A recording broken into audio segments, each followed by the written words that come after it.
Okay. All right, what's going on here? Stand up for me. I can't stand. What's the reason you need me to do that? If you're really disabled, you can show me. Stand up. I can verify my identity. I'm here for an appointment. I have documentation. I'm not looking at a folder. I need you to stand up. I'm not refusing to cooperate. I'm offering verification. A patrol officer thought he could turn a routine clinic visit into a public interrogation, force a man in a wheelchair to prove his disability on the sidewalk, and write it off as just doing his job. What he did not know was that the man he was pressuring, Daniel Hayes, was a medically retired federal agent who kept his paperwork tight, stayed calm under stress, and understood exactly how accountability worked.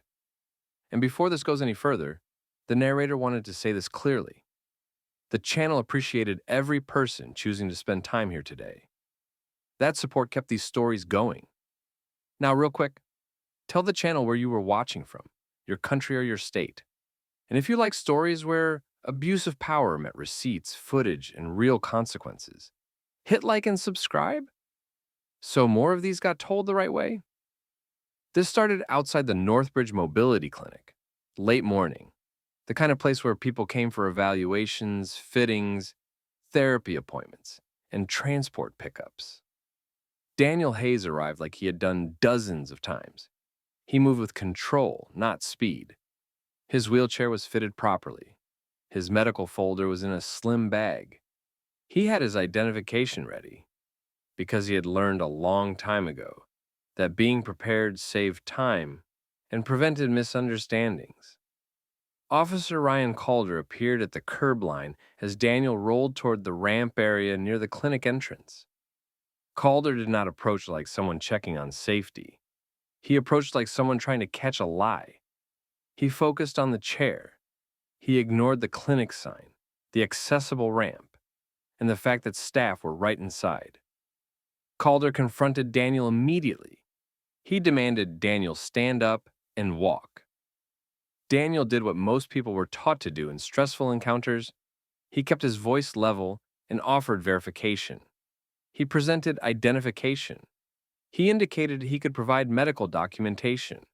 He explained he was there for medical services. He tried to keep it procedural. Calder did not accept that path.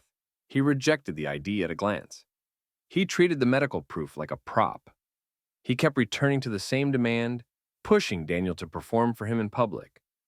This mattered because Daniel was not refusing to cooperate. He was offering multiple ways to confirm who he was and why he was there without any drama. He offered the fastest, cleanest option: verify his identity and let the clinic confirm his appointment. Calder had more choices, too. He could have called a supervisor. He could have asked the clinic to verify. He could have checked dispatch for a simple welfare or suspicious person call and adjusted. He did none of that. Inside the clinic, staff noticed the tone.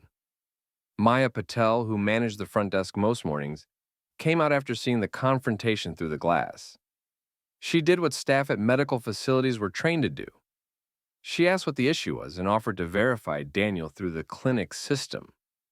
She told Calder that Daniel was a patient and that they could confirm his appointment. She tried to move the situation away from the sidewalk and into a controlled space. Marcus Reed, the clinic's security guard, stepped closer, keeping his hands visible, positioning himself between the crowd and Daniel without escalating. He suggested a supervisor call and reminded everyone that the clinic had cameras covering the entrance. He tried to slow the tempo. A bystander, Jenna Morales, stopped at the edge of the ramp area and started recording. She did not yell. She did not jump in physically. She did what a lot of people did now when they saw an encounter turning sharp. She held the phone steady and kept filming. Calder reacted to that, too. He became more rigid. He tried to control the scene by controlling the narrative. He spoke over the staff's verification offers. He treated their presence as interference instead of assistance. He positioned Daniel as the problem, not the situation. Daniel stayed composed, but he did not submit to humiliation. He did not stand because he could not. He did not argue in circles. He kept offering proof and repeating that he was willing to verify through proper channels. This was the power chess part. Calder wanted a performance. Daniel offered documentation. Calder wanted compliance on demand. Daniel offered procedure. Staff offered confirmation. Security offered supervision. The bystander offered a record. Calder treated every off-ramp as a challenge to his authority. People nearby started paying attention. Some slowed their steps. A couple of patients near the entrance paused. A driver waiting in a pickup spot watched from the car. It was becoming public, and Calder's choices were narrowing because every second increased the number of witnesses. Instead of backing down, Calder escalated his posture. He stepped closer. He reached toward the wheelchair, not to help, but to take control of it. Staff told him to stop and offered again to verify Daniel inside. Security repeated the suggestion to call a supervisor. Jenna kept filming, holding position. And right there, before anything physical happened, the situation already had a direction. Calder had every verification option in front of him. He ignored them all. He kept pushing Daniel to do something impossible. On camera, in public, and he kept doing it like he expected nobody would challenge him later. That was the setup. And what happened next was the moment where the videos, the clinic cameras, and Calder's own report could not all be true at the same time. Calder kept refusing the easiest solution. Maya offered to pull Daniel's appointment on the screen and confirm his identity in under a minute. Marcus offered to call a supervisor and keep everyone calm until it was sorted. Daniel kept his ID visible and pointed to the medical paperwork in his bag. Calder acted like every one of those options was a threat to his authority. He did not want verification, he wanted submission. He repeated the demand that Daniel prove it by standing, and when Daniel did not move, Calder shifted the angle and treated that as defiance. This was where Calder tried the standard pressure ladder. First, he implied Daniel was lying. Then he implied Daniel was breaking the law by not following commands. Then he hinted at arrest, like the fear of cuffs would make Daniel do something impossible. Jenna's phone stayed up the whole time. Another person across the sidewalk started recording too, after seeing a uniformed officer hovering over a wheelchair and hearing the tone. Calder noticed the cameras and tried to control the environment. He told people to step back. He tried to push the clinic staff into the doorway. Marcus held position, calm and professional, making it clear Daniel was not alone and that the clinic was documenting everything. Daniel stayed consistent. He did not raise his voice. He did not insult Calder. He did not reach for the officer. He kept offering a clean path, check the ID, confirm with the clinic, call a supervisor if needed. Calder's mask-off moment came when he stopped pretending this was about safety and made it about suspicion. He described Daniel as the type of person who faked disability for benefits and attention. He treated the wheelchair like a costume and the clinic like part of the act. It was a reckless assumption, and it was set in front of staff, patients, and cameras. Maya immediately pushed back, still controlled, still trying to de-escalate. She repeated that Daniel was a legitimate patient and that the clinic could verify right now. Marcus repeated that Calder needed to step away from the chair and that a supervisor should be called if the officer believed there was a real issue. Calder did not call anyone. He did not radio for a supervisor. He did not step back. He reached for the wheelchair. That single move changed the whole situation. It was not a conversation anymore. It was physical control. Daniel tensed, not to fight, but because he understood exactly what could happen if someone yanked the chair the wrong way. He tried to keep his hands on the armrests and stabilize himself. He told Calder again, calmly, that he could not stand and that pulling the chair would hurt him. Calder interpreted any attempt to hold steady as resistance.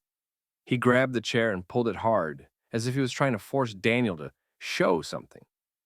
The chair shifted and Daniel's body moved with it. Daniel did not have the ability to catch himself, the way an able-bodied person could. The result was immediate and predictable. Calder pulled Daniel out of the wheelchair and onto the pavement. The crowd reacted instantly. Maya shouted for Calder to stop. Marcus stepped in, placing himself between Calder and Daniel, not touching the officer, but making it clear the clinic would not allow further contact. Jenna kept recording and moved closer, still filming the full scene. Daniel was on the ground, injured, trying to breathe through shock and pain. He did not swing. He did not lunge. He did not threaten. He tried to protect himself and asked for medical help. Clinic staff ran for a wheelchair replacement and a medical kit. Someone called 911. The clinic's exterior camera captured the entire sequence, and the lobby camera caught the staff reaction and how quickly they moved to intervene. Calder stood over Daniel, talking fast, trying to justify what just happened. He framed it as non-compliance. He implied Daniel had caused it by refusing commands. He tried to turn the story into a standard subject-resisted report, the kind that was hard to challenge when there was no footage. But this time, there was footage. More than one phone. A security camera. Staff witnesses who had offered verification from the beginning. EMS arrived. Daniel was transported for treatment. Maya and Marcus started writing down what they saw, timestamps, names, and exactly what was offered and refused. Jenna stayed long enough to make sure her recording was saved and backed up. Calder left the scene with a narrative already forming in his head, and he committed to it. He would later write a report that did not match what the cameras showed, and that was the problem for him, because the video did not care about his version. By the time Daniel got out of emergency treatment, the story outside Northbridge Mobility Clinic was already spreading, not because of rumors, but because people had footage. Jenna had recorded from the moment Calder started demanding Daniel stand and walk. Another bystander had a second angle showing Calder's hands on the chair. The clinic had exterior security footage that covered the ramp area and the entrance. Inside, the lobby camera showed staff rushing out, calling for help, and the timing of the 911 call. And that was important for one reason. Calder's written report depended on there being no clean record. Calder filed the kind of narrative that usually buried situations like this. He described Daniel as suspicious and uncooperative. He implied the wheelchair was part of a con. He framed the staff and security guard as emotional and interfering. He suggested Daniel escalated the encounter through non-compliance, and he positioned the fall as an accidental outcome of a resistance. Except the footage showed the opposite structure of events. The video showed Daniel offering identification and medical proof early. They showed staff offering to verify Daniel through the clinic system. They showed security urging a supervisor call and asking Calder to step back from the chair. They showed Calder refusing all of it and reaching for the wheelchair anyway. The clinic footage made the timeline obvious, and the bystander videos captured the tone and the refusal to take off-ramps. Once those clips hit social media, the department could not treat this as a private complaint. The clinic name was visible in the background. The wheelchair was visible. Daniel's calm posture was visible. Calder's repeated insistence on a physical proof was visible. And the moment Daniel was pulled from the chair was visible. People did what people always did when they recognized a pattern. They shared it, they tagged local reporters, they tagged the department, and they asked why a disabled person had to prove anything on the sidewalk. Within days, advocacy groups for disability rights were requesting the incident number and asking for preservation of all footage and radio traffic. The clinic's administrator requested a formal evidence hold. They secured their own camera footage and made duplicate copies because they understood what happened too often when cases got messy and evidence couldn't be located later.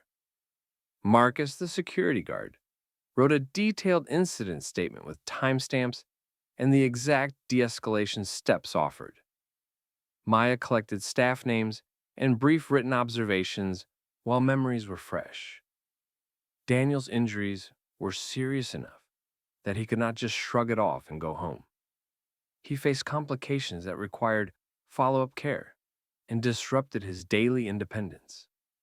It was not just physical pain. It was the reality that a public confrontation had turned into a preventable medical crisis Because someone in uniform refused basic verification. When Daniel was stable, he did what he had done for most of his career. He documented. He requested records. He asked for the incident report. He asked for dispatch logs. He asked for body camera status, if any. And he asked in writing for all footage to be preserved. Internal Affairs opened a case quickly, not out of goodwill, but because the contradictions were already public. Civilian Oversight opened a parallel review because the incident involved force against a disabled person and a pattern of ignored de-escalation options. The investigators approached it like a timeline problem. First, they pulled Calder's report and broke it into claims. Then they matched each claim to footage, witness statements, and radio logs. The problem stacked up fast. If Calder claimed Daniel refused to identify himself, the footage showed ID offered early. If Calder claimed the clinic could not verify Daniel, staff statements and system logs showed verification was available and offered. If Calder claimed he feared for safety, the footage showed no threat from Daniel, no reaching, no aggression, no weapon, no attempt to flee. If Calder claimed the fall was accidental during resistance, multiple angles showed Calder initiating the force by pulling the chair and yanking Daniel forward. Radio traffic also mattered. Investigators checked whether Calder requested a supervisor or additional units after staff offered verification, and security suggested oversight. The logs did not support a supervisor request at the time it mattered. That undercut the idea that he was trying to resolve it safely. Calder was interviewed. He doubled down at first, leaning on the language officers used when they wanted a use of force decision to sound unavoidable.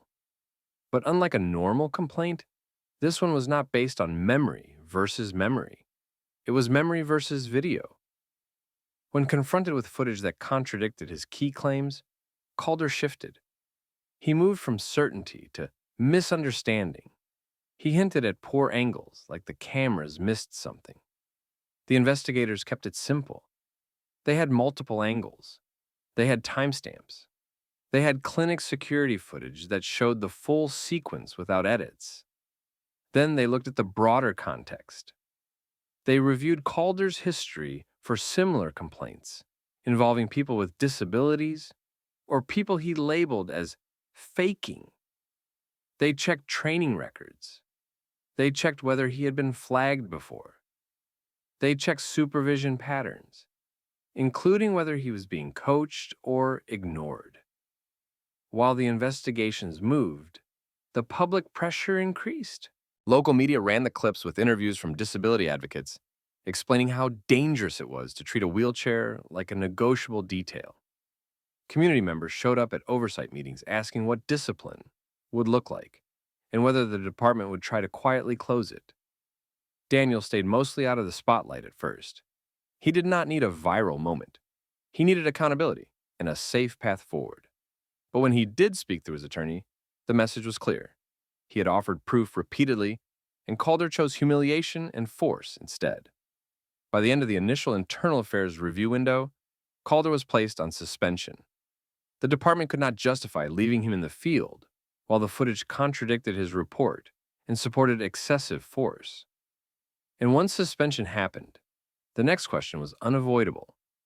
If the report was false and the force was unjustified, what else had he written that needed to be rechecked? Suspension was not the finish line. It was the department buying time while the evidence got packaged in a way that could survive every appeal and every internal excuse. Internal Affairs completed its review by doing the one thing Calder's report could not survive: a full timeline comparison. They matched his written claims to the clinic's exterior footage, the lobby camera, bystander videos, dispatch logs, and witness statements from staff and security. The findings were not complicated. Calder ignored verification options, escalated without cause, used force on a person with a known mobility impairment, and then wrote a report that did not match what the cameras showed. Civilian Oversight reached the same conclusion from a community accountability angle. They focused on disability discrimination, refusal to de-escalate, and the predictable harm created by turning a wheelchair into a public test. They also criticized supervision gaps because Calder had multiple moments where a supervisor could have been requested and the situation could have been stabilized without force. The department moved from suspension to termination after the administrative process cleared the required steps. Calder was fired. The public response was immediate because the footage had already made the core issue obvious. This was not a split-second mistake. It was a choice to ignore confirmation, ignore staff, ignore security, ignore cameras, and push for control anyway. Then the next phase started: decertification proceedings. Calder's termination removed him from that department, but it did not automatically remove him from policing. The certification board process mattered because it decided whether he could simply apply somewhere else and keep doing the same thing to someone else. The board reviewed the internal affairs findings, the use of force documentation, and the discrepancies between the report and the videos. The department also forwarded the case file to the state-level body that handled officer standards and decertification. While that system moved, Daniel's civil rights lawsuit moved faster. Daniel's attorney filed on facts that were already supported by footage and documents: disability-based harassment, excessive force, and unlawful seizure, with additional claims tied to failure to train and failure to supervise. The case did not rely on drama. It relied on the simplest argument possible. Daniel offered proof. The clinic offered to verify him. Security offered oversight, and Calder chose force anyway. Discovery was where the case tightened. The clinic produced the full, unedited security footage with timestamps. Bystanders provided original files, not just social media clips. Dispatch produced call logs and radio traffic. Internal Affairs produced the completed investigative file. And Calder's report sat next to all of it like it was describing a different event. Depositions exposed what the public already suspected. Calder could not explain why he refused verification. He could not explain why he did not request a supervisor when multiple people suggested it. He could not explain how his report described actions the footage did not show. When the questions narrowed, the case stopped being about interpretation and became about credibility. At that point, the city's risk management position changed. They could see a jury watching the footage. They could see staff testifying that verification was offered repeatedly. They could see security testifying that de-escalation options were refused. They could see bystanders testifying that Daniel stayed calm and that Calder escalated anyway. The lawsuit ended in an $8 million settlement. The city did what cities usually did and avoided certain words in public, but the outcome still landed. Alongside the settlement, the department updated procedures around disability-related interactions, verification expectations, supervision involvement, and faster preservation of camera footage and records when force was used. The goal was simple: fewer street tests, more documentation, more oversight, and less room for a false report to get ahead of the evidence. For Daniel, the settlement helped cover medical costs, recovery needs, and long-term stability after injuries that should never have happened. But the bigger shift was public. The clinic staff, the bystanders, and the cameras turned a moment that could have been buried into a case that forced accountability. Calder's situation went the other direction. Termination removed the badge from his chest. Decertification proceedings threatened his ability to put it back on somewhere else. He went from being the person controlling the sidewalk to being the person explaining himself to systems he could not pressure. That was the lesson in plain terms. When power met documentation, witnesses, and preserved footage, the lie did not win. Now, the narrator wanted to ask you directly, if you saw an officer demanding a disabled person prove their disability in public, what would you do first? Record, call for a supervisor, or find staff who could verify? Drop your answer in the comments. And if you have seen something like this, share what happened and how it ended. And if you want more stories where accountability actually lands like this video, share it with someone who needs the reminder and subscribe so you do not miss the next one.